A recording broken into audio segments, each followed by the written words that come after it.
আচ্ছা, একটা ব্যাপারে একটু কল্পনা করা যাক। মানে ধরুন কোনো একটা ডিজিটাল প্ল্যাটফর্ম বা কোনো ভিডিও গেমে কেউ ৫০০ কি ১,০০০ ঘন্টা সময় দিয়ে ফেলল। বেশ সাধারণ একটা ব্যাপার আজকাল। রাইট। তো একটা বিশাল নেটওয়ার্ক তৈরি হলো, নিজের একটা গেমিং সাম্রাজ্য গড়ে উঠল। কিন্তু যখন সেই প্ল্যাটফর্ম থেকে একেবারে বেরিয়ে আসার সময় হয়, তখন সেই ১,০০০ ঘন্টার হাড়ভাঙা খাটুনির বিনিময়ে আসলে কি পাওয়া যায়? আক্ষরিক অর্থে শূন্য। একদম তাই, শূন্য। কারণ আমাদের চেনা এই প্রথাগত ডিজিটাল জগতে অলিখিত নিয়মই হলো যে সময় বা শ্রমের কোনো বাস্তব কোনো অর্থনৈতিক রিটার্ন নেই। কাজ শেষ, তো আপনার সব অর্জন ওই কোম্পানির সেন্ট্রালাইজড সার্ভারেই আটকে থাকলো। এটা আসলে ওয়েব 2 বা প্রথাগত ইন্টারনেটের সবচেয়ে বড় সীমাবদ্ধতা বলা যায়। ঠিক, কিন্তু কিন্তু যদি এমন হতো যে ওই ১,০০০ ঘন্টার অভিজ্ঞতা আর নেটওয়ার্ককে আক্ষরিক অর্থেই একটা স্থানান্তরযোগ্য সম্পদে, মানে একটা লিকুইড অ্যাসেটে পরিণত করে বিক্রি করে দেওয়া যাচ্ছে। ও, সেটা তো পুরো গেমটাই বদলে দেবে। এক্স্যাক্টলি। আর আজকের এই গভীর বিশ্লেষণে আমরা ঠিক এমন একটা কনসেপ্টই ডিকোড করতে যাচ্ছি। আমাদের হাতে আজকে রয়েছে ভি-বুস্ট নামের একটা অত্যাধুনিক ওয়েব 3 প্ল্যাটফর্ম এবং এর পেছনের যে ভিস্টোরি ইকোসিস্টেম, তার কিছু আর্কিটেকচারাল ডকুমেন্ট আর ম্যানুয়াল। এই সোর্সগুলো কিন্তু বেশ ইন্টারেস্টিং। খুবই ইন্টারেস্টিং। আজকের আলোচনার মূল মিশনটাই হলো কিভাবে একটা সিস্টেম স্বয়ংক্রিয়তা, অটোমেশন, এনএফটি এবং টোকেনমিক্সের মাধ্যমে মানুষের সাধারণ একটা অংশগ্রহণকে আস্ত একটা বিক্রিযোগ্য সম্পদে পরিণত করে, সেটা একদম সহজ ভাষায় ডিকোড করা। তো এই সোর্সগুলো ঘাঁটতে গিয়ে আমি যেটা দেখলাম, প্রথাগত সেন্ট্রালাইজড সার্ভারের সাথে ভি-বুস্টের মূল পার্থক্যটা একদম গোড়াতেই। আচ্ছা, সেটা কি রকম? মানে এই ডকুমেন্টগুলো বিশ্লেষণ করলে খুব স্পষ্ট হয় যে ভি-বুস্ট কেবল কোনো রিওয়ার্ড প্রোগ্রাম বা ধরুন ওই পয়েন্ট জমানোর জায়গা না। রাইট।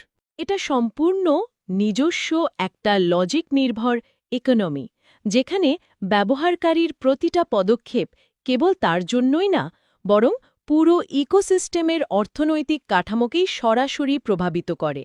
আমাদের আসলে বুঝতে হবে সিস্টেমটার ভেতরের ইঞ্জিনটা কিভাবে কাজ করছে। তো সেই ইঞ্জিন নিয়েই বরং শুরু করা যাক। সোর্স মেটেরিয়ালে এদের একটা ব্যাপার বেশ বারবার এসছে, অ্যাক্সিলারেটেড স্ট্রাকচার লজিক বা কাঠামোগত গতিবিদ্যা। এটাই ওদের কোর মেকানিজম।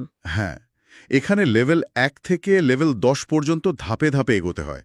কিন্তু আমি যখন ডেটাগুলো দেখছিলাম, একটা জায়গায় এসে আমি একটু আটকে গেছি। কোন জায়গাটা? লেভেল 1-এর এন্ট্রি ফি হলো 20 আইজিটি। আইজিটি তো ওদের ভেতরের কারেন্সি, রাইট? হ্যাঁ, ইন্টারনাল টোকেন। তো এর স্ট্রাকচার হলো S30, মানে এখানে 30টা স্লট আছে। আর এখানে নেট ইল্ড বা লাভের কথা বলা হয়েছে 1000%। হ্যাঁ, 1000%। এখন কথা হলো, এই 1000% লাভের কথা শুনলেই তো যে কোনো যৌক্তিক মানুষের মাথায় সবার আগে পনজি স্কিমের লালবাতি জ্বলে ওঠার কথা, তাই না? এই গাণিতিক মডেলটা আসলে কিভাবে কাজ করছে, যেটা একে একটা অনিবার্য ধস থেকে বাঁচাবে? এটা অত্যন্ত যৌক্তিক একটা সন্দেহ। 1000% রিটার্ন শুনলে যে কারোরই মনে হবে যে এটা হয়তো নতুন মানুষের টাকা দিয়ে পুরনো মানুষদের টাকা শোধ করার কোনো স্কিম। একদম, যেটা একসময়ে নতুন মানুষের অভাবে ধসে পড়ে। রাইট। কিন্তু ভি-বুস্টের মেকানিজমকে এই পনজি স্কিম থেকে আলাদা করে এর কাঠামোগত পরিবর্তনটা, মানে এর স্ট্রাকচারাল শিফট। আচ্ছা, সেটা কিভাবে? লেভেল 1-এ S30 স্ট্রাকচার থাকার মানে হল 1000% লাভ পেতে হলে 30টা স্লট বা পজিশন পূর্ণ করতে হবে। এই ধাপে মূলত মোমেন্টাম বা একটা গতি তৈরি হয়। মানে শুরুতে একটা বড় নেটওয়ার্ক তৈরি করার চাপ থাকে। এক্স্যাক্টলি। কিন্তু লেভেল যত বাড়ে, সিস্টেমের আচরণটা ততটাই বদলে যায়। হ্যাঁ, ঠিক এই জায়গাটাতেই আমার কাছে একটা অদ্ভুত ব্যাপার চোখে পড়েছে। সাধারণত আমরা কি দেখি, যে কোনো পিরামিড স্কিমে যত উপরে ওঠা যায়, জায়গা তত বাড়ে, নতুন মানুষ আনার চাপও বাড়তে থাকে। হ্যাঁ, আর একসময় গিয়ে পুরো জিনিসটা স্থবির হয়ে যায়। রাইট। কিন্তু এদের মডেলটা যেন একটা উল্টানো ফানেল। মানে যত উপরে ওঠা যাচ্ছে, স্লট সংখ্যা তত কমে আসছে। ঠিক ধরেছেন। যেমন লেভেল 5-এ এন্ট্রি ফি বেড়ে হচ্ছে 4000 আইজিটি, কিন্তু এর স্ট্রাকচার হলো S2, মানে মাত্র 2টো স্লট। আর একদম সর্বোচ্চ লেভেল মানে লেভেল 10-এ এন্ট্রি ফি 27000 আইজিটি, কিন্তু সেখানেও স্ট্রাকচার S2, আর লাভ নেমে আসছে 100%। আমার প্রশ্ন হলো, লেভেল 10-এ গিয়ে লাভ 1000 থেকে হঠাৎ 100% হয়ে গেল কেন? কারণ এখানেই আসলে ভেলোসিটি বা গতির আসল খেলাটা শুরু হয়। ওই যে উল্টানো ফানেলের উপমাটা দিলেন, ওটা এখানে নিখুঁতভাবে কাজ করে। আচ্ছা। লেভেল 1-এ 1000% লাভ মানে হচ্ছে 20 আইজিটি থেকে 200 আইজিটি তৈরি হওয়া, যার জন্য 30টা স্লট পূর্ণ হতে হবে। এটা কিন্তু বেশ সময় সাপেক্ষ। তা তো বটেই, 30 জন মানুষ বা আপগ্রেড লাগবে। রাইট, কিন্তু লেভেল 10-এ 27,000 আইজিটির 100% মানে হল সরাসরি 27,000 আইজিটি লাভ। আর যেহেতু স্ট্রাকচার মাত্র S2, তাই মাত্র 2 জন নতুন বা আপগ্রেড হওয়া ব্যবহারকারী এলেই সাইকেলটা পূর্ণ হয়ে যাচ্ছে। ও আচ্ছা, মানে টার্নওভারটা খুব দ্রুত ঘটছে। একদম। যদি ওপরের লেভেলগুলোতেও 30টা করে স্লট থাকত, তাহলে এত বড় অঙ্কের স্লট পূর্ণ করা তো অসম্ভবই হয়ে যেত। সিস্টেমটা ধীর হয়ে ওখানেই মারা যেত। বুঝতে পেরেছি। মানে নতুন ব্যবহারকারীদের জন্য নিচের লেভেলগুলোতে বিশাল মোমেন্টাম তৈরির সুযোগ রাখা হয়েছে, আর যারা অলরেডি ইকোসিস্টেমে অনেক সময় দিয়ে ওপরের লেভেলে পৌঁছেছে তাদের জন্য অত্যন্ত দ্রুত টার্নওভারের সুবিধা রাখা হয়েছে। দারুণ একটা ব্যালেন্স। কিন্তু এখানে একটা বড় কিন্তু আছে। এই যে এত দ্রুত টার্নওভার হচ্ছে, এত নেটওয়ার্ক তৈরি হচ্ছে, সিস্টেম যদি কোনো কারণে বন্ধ হয়ে যায় বা ক্র্যাশ করে, তখনই পুরো অগ্রগতিটার কি হবে? ভালো প্রশ্ন। কারণ ডিজিটাল জগতে তো মালিকানা বলে আসলে কিছু নেই। সার্ভার অফ তো সব শেষ। তাহলে এই প্রোগ্রেস বা অগ্রগতিগুলোর আসল মালিককে? এই প্রশ্নের উত্তরটাই হল আসলে ডিজিটাল মালিকানা বা এনএফটি ইকোনমির মূল ভিত্তি। আচ্ছা। ভিবুস্টে অ্যাকাউন্ট বা প্রোফাইল কোনো সাধারণ ডেটাবেস এন্ট্রি না। সোর্সগুলো বলছে এই সিস্টেমের প্রতিটা পজিশন এক একটা এনএফটি। সিরিয়াসলি? প্রতিটা পজিশন? হ্যাঁ, আর এর মধ্যে সবচেয়ে গুরুত্বপূর্ণ বিষয়টার নাম দেওয়া হয়েছে পাসপোর্ট এনএফটি। এটাই একজন ব্যবহারকারীর মূল ভিত্তি। পাসপোর্ট এনএফটি, এটার কাজ কি? ধরুন, তার সব লেভেল, নেটওয়ার্ক, আয়, সাবস্ক্রিপশন, এমনকি সেটিংস সবকিছু এই পাসপোর্ট এনএফটির ভেতরে এনক্রিপ্ট করে সেভ করা থাকে। ওয়েট। তাহলে লেভেল আপগ্রেড করার জন্য যে লেভেল এনএফটি কেনা হয়, সেটার কি ভূমিকা? আমি ম্যানুয়ালে দেখলাম লেভেল এনএফটি অ্যাক্টিভেট হওয়ার পর সেটাকে নাকি স্বয়ংক্রিয়ভাবে পুড়িয়ে ফেলা বা বার্ন করে দেওয়া হয়। হ্যাঁ, লেভেল এনএফটিগুলো মূলত অ্যাক্সেস কি বা চাবির মতো কাজ করে। চাবি? রাইট। আপনি যখন সিইএস বা আইজিটি দিয়ে একটা লেভেল এনএফটি কিনবেন আর সেটা অ্যাক্টিভেট করবেন, তখন আপনার পাসপোর্ট এনএফটিতে ওই লেভেলটা আনলক হয়ে যায়। ও আচ্ছা। আর যেহেতু চাবির কাজ শেষ, তাই সেটাকে বার্ন করে দেওয়া হয়, যাতে মার্কেটে অতিরিক্ত এনএফটি তৈরি না হয়। কিন্তু আপনার সব প্রগ্রেস ওই পাসপোর্ট এনএফটিতেই চিরস্থায়ীভাবে জমা হতে থাকে। এই কনসেপ্টটা আমার কাছে সাংঘাতিক ইন্টারেস্টিং লাগছে। আমি যদি এটা একটু বাস্তব জীবনের সাথে মেলাই, ধরা যাক আমি একটা পাসপোর্ট এনএফটি হোল্ড করছি, যেখানে আমি লেভেল 8 পর্যন্ত পৌঁছে গেছি।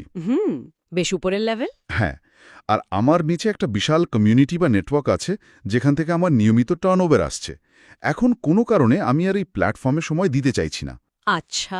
আমি কি চাইলে আমার এই পাসপোর্ট এনএফটিটা প্ল্যাটফর্মের নিজস্ব মার্কেট প্লেসে, মানে ভি প্লেসে গিয়ে অন্য কারো কাছে বিক্রি করে দিতে পারবো? আর বিক্রি করলে ওই ক্রেতা কি আমার তৈরি করা পুরো নেটওয়ার্ক আর জমানো সম্পদের মালিক হয়ে যাবে? কোনো সন্দেহ নেই, সে সব কিছুর মালিক হয়ে যাবে। আর এটাই হলো ওয়েব3-র লিকুইড অ্যাসেট বা তরল সম্পদের আসল সৌন্দর্য। মানে আমি তো শুধু একটা ডিজিটাল ব্যাজ বিক্রি করছি না। একদম না। আপনি আপনার শ্রম, আপনার তৈরি করা নেটওয়ার্ক আর সেই নেটওয়ার্ক থেকে আসা ভবিষ্যৎ আয়ের যে সম্ভাবনা, সেটাকে আক্ষরিক অর্থে বিক্রি করে দিচ্ছেন। সোর্সে খুব স্পষ্টভাবে বলা আছে যে পাসপোর্ট এনএফটি ট্রান্সফার করা হলে তার সাথে যুক্ত সব সক্রিয় সাবস্ক্রিপশন আর জমানো সম্পদ নতুন মালিকের ওয়ালেটের সাথে সাথে চলে যায়। তার মানে আমি শুরুতে যে গেমের সেভ ফাইল বিক্রি করার কথা বলছিলাম, এটা তো তার চেয়ে অনেক বড় কিছু। অনেক বড়। এটা একটা চলমান আয় উৎপাদনকারী আস্ত ব্যবসাকে বিক্রি করে দেওয়ার মতো ব্যাপার। কেউ চাইলে তো একাধিক পাসপোর্ট এনএফটি তৈরি করে আলাদা আলাদা স্ট্র্যাটেজিও বানাতে পারে, তাই না? ঠিক তাই। ধরুন, কেউ চাইলে 5টা ভিন্ন পাসপোর্ট এনএফটি দিয়ে 5টা আলাদা নেটওয়ার্ক স্ট্র্যাটেজি তৈরি করতে পারে, আর যখন যেটার ভ্যালু বেশি সেটা মার্কেটপ্লেসে বিক্রি করে ক্যাশ আউট করতে পারে। প্রথাগত সেন্ট্রালাইজ সিস্টেমে এই স্বাধীনতা তো অকল্পনীয়। একদমই অকল্পনীয়। আচ্ছা, মালিকানার বিষয়টা তো পরিষ্কার হলো, কিন্তু যখন এই সিস্টেমে হাজার হাজার মানুষ একসাথে কাজ করছে, সবাই বারবার লেভেল আপগ্রেড করছে, মার্কেটপ্লেসে এনএফটি বিক্রি করছে, এত বিশাল একটা ইকোনমি ম্যানুয়ালি পরিচালনা করা তো এক প্রকার অসম্ভব। হ্যাঁ, হিউম্যান এরর বা মানুষের ভুলের সম্ভাবনা তো থাকেই। রাইট। নথিপত্রগুলোতে দেখলাম অটোমেশন বা স্বয়ংক্রিয়তার একটা বিশাল অংশের কথা বলা হয়েছে। সিস্টেমে দুটো মূল অটো ফাংশন আছে, অটো রিইনভেস্ট আর অটো আপগ্রেড। হুম। অটো রিইনভেস্ট হলো কোনো লেভেল পূর্ণ হলে আয়ের একটা নির্দিষ্ট অংশ দিয়ে স্বয়ংক্রিয়ভাবে আবার সেই লেভেলটা শুরু করা, আর অটো আপগ্রেড হলো আয়ের অংশ দিয়ে পরবর্তী লেভেলে উন্নীত হওয়া। ঠিক। এই পর্যন্ত তো সব ঠিকই ছিল, কিন্তু একটা নিয়ম দেখে আমি সত্যি অবাক হয়েছি। মানে কেউ যদি এই অটো ফাংশনগুলো ম্যানুয়ালি বন্ধ করে দেয়, তাহলে তার আয় থেকে 25% ফি কেটে নেওয়া হয়। হ্যাঁ, 25%। কেন ভাই? কেন কেউ সজ্ঞানে নিজের আয়ের 25% সিস্টেমকে জরিমানা হিসেবে দিয়ে দেবে? এটা আসলে একটা চমৎকার অর্থনৈতিক মনস্তত্ত্ব। প্রথমত, সিস্টেম সবসময় চায় ব্যবহারকারীরা যেন ক্রমাগত ইকোসিস্টেমের ভেতরেই পুনরায় বিনিয়োগ করতে থাকে। যাতে নেটওয়ার্কটা সচল থাকে। এক্স্যাক্টলি। কিন্তু বাস্তব পৃথিবীতে মানুষের হঠাৎ ক্যাশ টাকার প্রয়োজন হতেই পারে, হয়তো কারো এমার্জেন্সি লিকুইডিটি বা তরল অর্থের দরকার, তাই সে আর পুনরায় বিনিয়োগ করতে চাইছে না, সে দ্রুত টাকা বের করে নিতে চায়। আচ্ছা। এই 25% ফি হল মূলত সেই এমপেশেন্স বা অধৈর্যতার মূল্য। কিন্তু এই 25% ফি তো প্ল্যাটফর্ম নিজেদের পকেটে ঢোকাচ্ছে না। সোর্স বলছে এই ফি দিয়ে ইকোসিস্টেমের মূল টোকেন সিইএস কিনে সেটাকে বার্ন করা হয়, মানে পুড়িয়ে ফেলা হয়। এর ইম্প্যাক্টটা কি দাঁড়াচ্ছে? এর ইম্প্যাক্টটা হল একটা শক্তিশালী ডিফ্লেশনারি প্রভাব তৈরি হওয়া।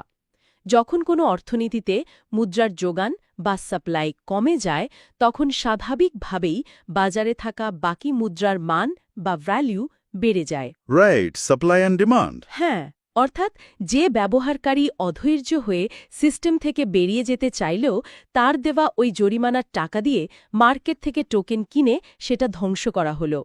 এতে যারা সিস্টেমে রয়ে গেল, তাদের হাতে থাকা টোকেনের ভ্যালু কিন্তু পরোক্ষভাবে বেড়ে গেল। ব্যাপারটা তাহলে এমন দাঁড়াচ্ছে যে যারা সিস্টেম ছেড়ে চলে যাচ্ছে, তারা মূলত যারা সিস্টেমে টিকে আছে তাদের পুরস্কৃত করে যাচ্ছে। একদম তাই। এটা অনেকটা ওই বাধ্যতামূলক সেভিংস অ্যাকাউন্ট থেকে মেয়াদের আগে টাকা তুললে যেমন জরিমানা দিতে হয় তার মতো। কিন্তু পার্থক্য হলো সেই জরিমানা ব্যাংকের মালিকের কাছে না গিয়ে বাকি সব গ্রাহকের অ্যাকাউন্টে সমানভাবে ভাগ হয়ে যাচ্ছে। দারুণ একটা উপমা। সত্যি এটা অসাধারণ একটা টোকেনোমিক্স ব্যালেন্স। কিন্তু আমাদের এই আলোচনার ঠিক এই পর্যায়ে এসে আমার একটা খুব বড় আপত্তি আছে। আচ্ছা, কী রকম আপত্তি? এতক্ষণ আমরা দেখলাম ভেতরে অনেক আয় হচ্ছে, অনেক আইজিটি জমা হচ্ছে, কিন্তু আইজিটি তো কোনো আসল ক্রিপ্টোকারেন্সি না। না, এটা ইন্টারনাল ভ্যালু। বাইরের দুনিয়ায় এর তো কোনো লিকুইডিটি নেই। এটা কেবল প্ল্যাটফর্মের ভেতরের একটা চিপস বলা যায়। সোর্সগুলো বলছে ভিস্টোরি ইকোসিস্টেমের মূল টোকেন হল সিইএস, যেটা বাইরের ক্রিপ্টো এক্সচেঞ্জে ট্রেড হয়। হুম। এখন ভেতরের এই আইজিটিকে বাইরের সিইএসে রূপান্তর করার জন্য প্ল্যাটফর্ম একটা নতুন ধাপ নিয়ে এসেছে, যার নাম ভাউচার এনএফটি। রাইট। ব্যবহারকারীকে তার জমানো আইজিটি দিয়ে প্রথমে একটা ভাউচার এনএফটি মিন্ট করতে হয়, তারপর সেটাকে প্ল্যাটফর্মের কাছে তাৎক্ষণিকভাবে রিডিম করলে প্ল্যাটফর্ম 10% ফিক্সড ফি কেটে নিয়ে তাকে সিইএস টোকেন দেয়। হ্যাঁ, মেকানিজমটা এমনই। আমার কাছে তো এটা স্রেফ একটা ফাঁদ মনে হচ্ছে। মানে আপনি আমাকে ভেতরের ইকোসিস্টেমে আটকে রাখছেন, আর যখনই আমি আমার কষ্টের টাকা বের করতে চাইছি, আপনি মাঝখানে একটা ভাউচার এনএফটির দেয়াল তুলে আমার কাছ থেকে 10% কেটে নিচ্ছেন। সরাসরি আইজিটি থেকে সিইএসে এক্সচেঞ্জ করার সুযোগ কেন দেওয়া হলো না? আপনার এই সন্দেহটা খুবই স্বাভাবিক, আর অনেকেই প্রথমবার এই মেকানিজম দেখলে এটাকে একটা ওয়াল্ড গার্ডেন বা বদ্ধ ফাঁদ বলে মনে করতে পারেন। তাই তো মনে হচ্ছে। কিন্তু আমরা যদি এটাকে ম্যাক্রো ইকোনমিক্স বা সামষ্টিক অর্থনীতির দিক থেকে দেখি, তাহলে এই ভাউচার এনএফটি এবং 10% ফির বিষয়টা অত্যন্ত জরুরি একটা সুরক্ষা বলয়। সুরক্ষা বলয়? কিভাবে? ক্রিপ্টো মার্কেট কতটা ভোলাটাইল বা অস্থিরশীল সেটা তো আমরা সবাই জানি, তাই না? আজ একটা টোকেনের দাম $100, তো কাল সেটা $10 নেমে আসতে পারে। হ্যাঁ, তা তো বটে। রাতারাতি ধস নামে। এখন একটু চিন্তা করুন, যদি ভি বুস্টের ভেতরের অর্থনীতি, লেভেল আপগ্রেড বা স্লট পূর্ণ হওয়ার ভ্যালুটা সরাসরি বাইরের সিইএস টোকেনের মূল্যের সাথে প্যাক করা থাকত, মানে যুক্ত থাকত, তাহলে কি হতো? বাইরের দাম কমলে ভেতরের ভ্যালুও কমে যেত। এক্স্যাক্টলি। বাইরের মার্কেটে সিএস এর দাম হঠাৎ পড়ে গেলে ভেতরের পুরো লেভেল স্ট্রাকচার ধসে পড়ত, ব্যবহারকারীদের ব্যালেন্স এক রাতের মধ্যে শূন্য হয়ে যেত। ও রাইট। আইজিটিকে কোনো এক্সটার্নাল লিকুইডিটি না দিয়ে এটাকে কেবল অভ্যন্তরীণ কারেন্সি হিসেবে রাখার কারণে ভেতরের অর্থনীতিটা বাইরের ঝড় থেকে বেঁচে সবসময় স্থিতিশীল থাকে। আচ্ছা, তার মানে আইজিটি হলো ভেতরের স্থিতিশীল পরিমাপক। কিন্তু তাহলে এই 10% রিডেমশন ফিটা কেন রাখা হলো? কারণ এটা ব্যাংক রান প্রতিরোধ করে। Bank run? হ্যাঁ, ক্রিপ্টো দুনিয়ায় আমরা তো দেখেছি কিভাবে একটু প্যানিক বা গুজব তৈরি হলে সবাই একসাথে হুড়মুড় করে ক্যাশ আউট করতে যায়, আর মুহূর্তের মধ্যে পুরো প্রজেক্টের লিকুইডিটি পুল শূন্য হয়ে যায়। হ্যাঁ, লুনা বা এফটিএক্স এর ক্ষেত্রে অনেকটা এমনই দেখেছি আমরা। রাইট। ভাউচার এনএফটি মূলত একটা নিয়ন্ত্রিত গেটওয়ে বা এয়ারলকের মতো কাজ করে। এই 10% ফি থাকার কারণে মানুষ হুটহাট করে খুব ছোটখাটো কারণে ক্যাশ আউট করতে নিরুৎসাহিত হয়। আচ্ছা। তারা বরং এই ভাউচার এনএফটিটা মার্কেটপ্লেসে অন্য কোনো ব্যবহারকারীর কাছে বিক্রি করতে পারে, যে হয়তো সিস্টেমে নতুন প্রবেশ করতে চাইছে। কিন্তু যারা সত্যি লিকুইডিটি চায় তাদের জন্য প্ল্যাটফর্ম সবসময় একটা পরিষ্কার পথ খোলা রেখেছে, ওই 10% ফির বিনিময়। এটা মূলত সিস্টেমকে বাইরের ভলিটিলিটি থেকে রক্ষা করার একটা বিশাল ঢাল। এয়ারলক উপমাটা দারুণ দিয়েছেন। বাইরের শূন্যতায় বা স্পেসে যতই চাপ থাকুক না কেন, ভেতরের প্রেশার এই এয়ারলকের কারণে সবসময় ঠিক থাকে। একদম। এখন বুঝতে পারছি কেন সরাসরি এক্সচেঞ্জ না করে ভাউচার এনএফটির মেকানিজমটা রাখা হয়েছে। আচ্ছা, এতক্ষণ তো আমরা কেবল সক্রিয় বা অ্যাক্টিভ অংশগ্রহণকারীদের কথা বললাম, মানে যারা নেটওয়ার্ক তৈরি করছে, লেভেল পার করছে, অটোমেশন কাজে লাগাচ্ছে। কিন্তু এমন অনেক মানুষ তো আছেন যারা হয়তো এত সময় বা শ্রম দিতে চান না। তারা কেবল কিছু মূলধন বিনিয়োগ করে প্যাসিভ বা নিষ্ক্রিয় আয় করতে চান। সোর্সের একেবারে শেষের দিকের অংশগুলোতে একটা সাবস্ক্রিপশন মডেল আর মেটাভার্সের সাথে সংযোগের কথা বলা হয়েছে। এই প্যাসিভ আয়ের মেকানিজমটা আসলে কিভাবে কাজ করে? এটা ভিবুস্টের ইকোসিস্টেমের আরেকটা অত্যন্ত শক্তিশালী দিক, যেটা একে কেবল একটা ফিন্যান্সিয়াল টুল থেকে একটা পূর্ণাঙ্গ গেমিং অর্থনীতিতে পরিণত করেছে। আচ্ছা। ব্যবহারকারীরা তাদের লেভেলের উপর ভিত্তি করে সাবস্ক্রিপশন কিনতে পারে। এই সাবস্ক্রিপশনের মেয়াদ থাকে 30 দিন। Monthly subscription. রাইট। আপনি সাবস্ক্রিপশন কিনে রাখলে সিস্টেম আপনাকে প্যাসিভভাবে বিজিডব্লিউ টোকেন অথবা গেমের ভেতরে নানা সম্পদ যেমন গোল্ড, প্ল্যাটিনাম বা সিলভার মাইন করার সুযোগ দেয়। কিন্তু এই সাবস্ক্রিপশনের খরচটাও তো লেভেলের সাথে সাথে বাড়ে, তাই না? আমি ডকুমেন্টে দেখেছি লেভেল 1-এর জন্য 30 দিনের সাবস্ক্রিপশন ফি মাত্র 2 আইজিটি। কিন্তু কেউ যদি লেভেল 10-এ থাকে তবে তাকে 2700 আইজিটি ফি দিতে হয়। হ্যাঁ, লেভেল যত হাই, মাইনিংয়ের সুযোগ আর খরচ দুটোই তত বেশি। কিন্তু এই যে বিজিডব্লিউ টোকেনের কথা বললেন, এর আসল কাজটা কি? এটা দিয়ে হবেটা কি? এই বিজিডব্লিউ হল মেটাভি নামক একটা মেটাভার্সের অভ্যন্তরীণ ইন গেম কারেন্সি। ও, মানে অন্য একটা মেটাভার্সের সাথে লিঙ্কড? এক্স্যাক্টলি।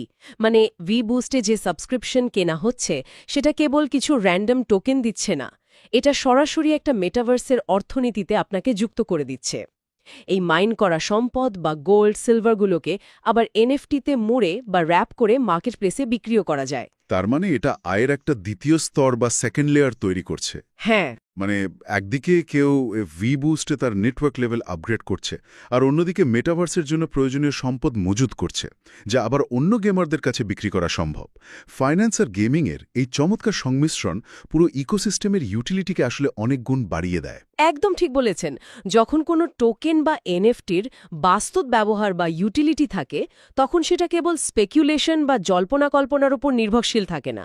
মেটাভার্সের সাথে এই কানেকশনটাই ভিবুস্টকে একটা দীর্ঘমেয়াদী স্থায়িত্ব বা সাস্টেনেবিলিটি দেয়। আজকের এই দীর্ঘ আলোচনায় আমরা সোর্সগুলোর একেবারে গভীরে যাওয়ার চেষ্টা করেছি।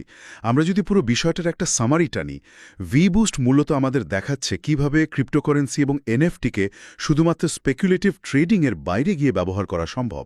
রাইট।